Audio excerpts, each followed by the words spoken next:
Alors, j'ai une question diverse qui est envoyée par M. Amara. M. Amara, vous avez la parole.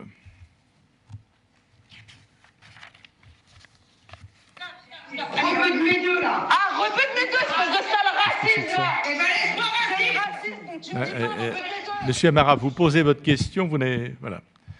Posez votre question. C'était le 8 décembre, dans une structure municipale accueillant du public. Arabes de merde, musulmans de merde, sale arabe, s'ajouterait à rebeu de mes deux que vous venez d'entendre. Bien que nous ayons signalé ces faits et demandé qu'une enquête administrative puisse établir le contexte et la véracité de cet incident, Monsieur le maire, vous n'avez ni pris de mesures disciplinaires, ni diligenté d'enquête administrative sur ces propos choquants et ouvertement racistes attribués à un agent public de la ville de Villers-sur-Marne. Vous êtes l'employeur et le premier magistrat de la ville. Je vous rappelle que les procédures pénales et administratives sont autonomes et qu'une mobilité interne n'est pas une sanction.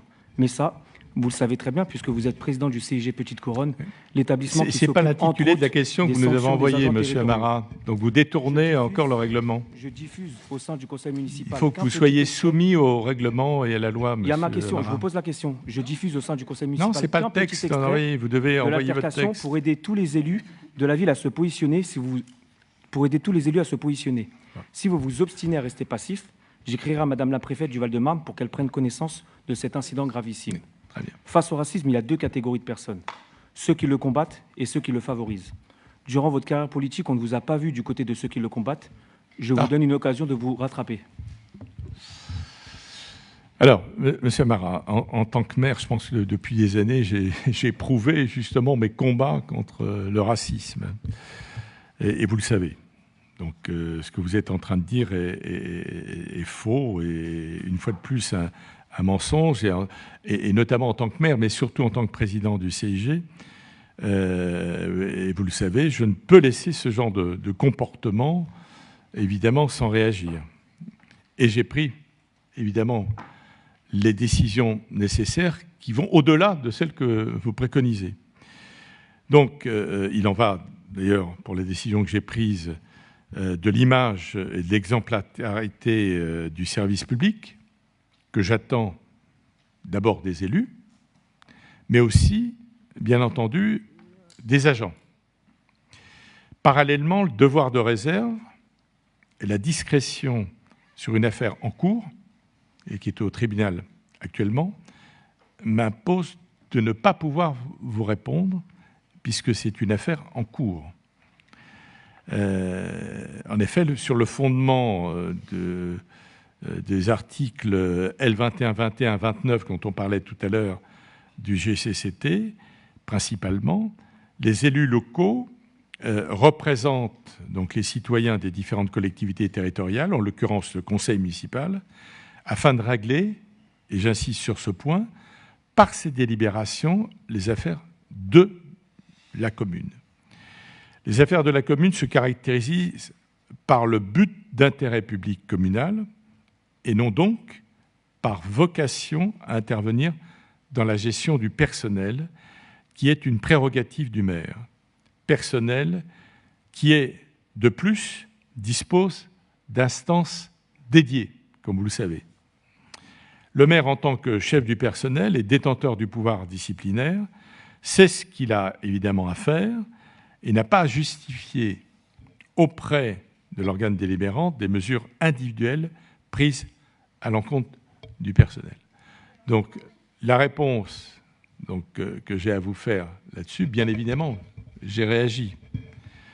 J'ai réagi immédiatement, mais les mesures que vous préconisez, j'ai pris d'autres mesures beaucoup plus importantes à l'égard de l'intéressé.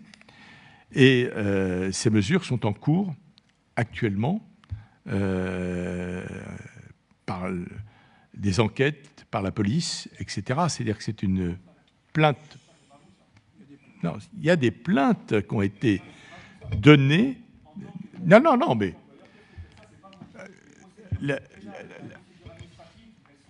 Monsieur Amara, la procédure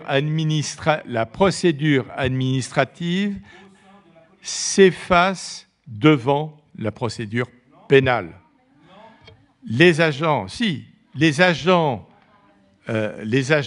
parce que c'est auprès d'agents que ça a été effectué. Donc, les agents ont effectué donc une plainte sur ma proposition et j'ai assuré la protection fonctionnelle de ces plaintes. Ça, c'est beaucoup plus efficace, M. Amara, que n'importe quelle procédure. Et Dieu sait que je connais toutes les procédures en matière de fonction publique en la matière.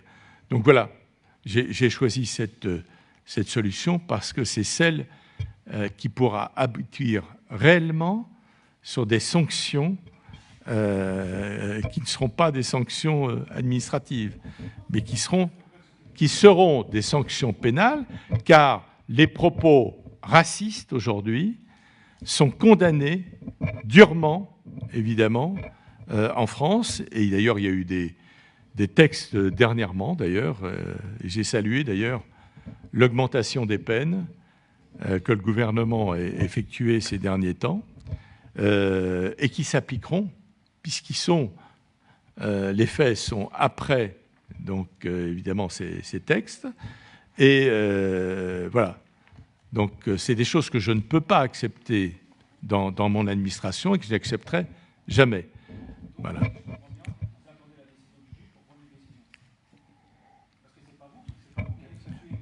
Mais la décision qui sera prise sera beaucoup plus importante que ce que vous proposez, M. Amara.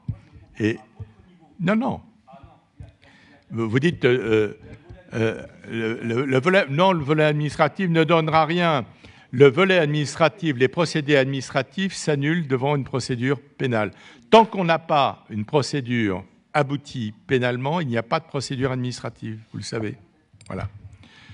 Très bien. Merci. Je vous renvoie donc au 27 juin pour le conseil municipal.